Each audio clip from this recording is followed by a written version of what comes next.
Hello, ఏడున్నో నువ్వు ఇంటికి రావా? లేదు, ఈ రోజు కూడా రాలేను. 3 రోజులైంది. 3 రోజుల నుంచి ఇంటికే రాలేదు నువ్వు. అది ఉండని గాని నీ అకౌంట్ లో 50,000 వచ్చినా డబ్బులైతే వచ్చినాయి. నువ్వు ఇంటికి ఎందుకు రావట్లేదు చెప్పు నాని. నేను వచ్చే కన్నా నీ అకౌంట్ లో డబ్బులుంటే చాలు కదా.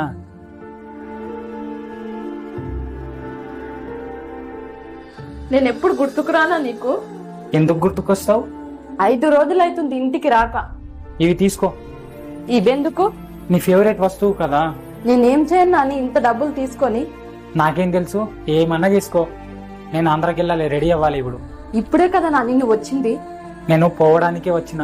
నీకు మెంటలా? 5 రోజులు అవుతుంది ఇంటికి రాక. ఫోన్ చేసినా లిఫ్ట్ చేయట్లేదు. నేను పని చేయడానికి పోయినా, తిరగడానికి కాదు. పని పని పని ఏం చేస్తావా పనిని? పని చేస్తేనే కదా డబ్బులు వస్తాయి. ఏం చేయాలా డబ్బుని? నువ్వు లేంది. ఏం చెప్పినావు? ఇంకోసారి చెప్పు. ఏంది ఇంత తొందరగా వచ్చినావు? అవును, అది నా భార్యతోని కొద్దిగా టైం స్పెండ్ చేద్దామని వచ్చిన. ఇంకా కొద్దిసేపు పని చేయకూడదా?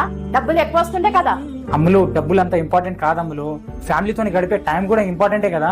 డబ్బులు లేక ఎన్ని అవస్థలు పడుతున్నామో తెలియదా? డబ్బులే చాలా ఇంపార్టెంట్. ఇంకోసారి చెప్పు, నీకు డబ్బులే కావాలనా లేకపోతే ఫ్యామిలీతో గడిపే ప్రేమ కావాలనా? నాకు డబ్బులే ఇంపార్టెంట్. డబ్బులే కావాలి. ఇప్పుడు ఏమైంది? నీకు కావాల్సింది దొరుకుతుంది కదా.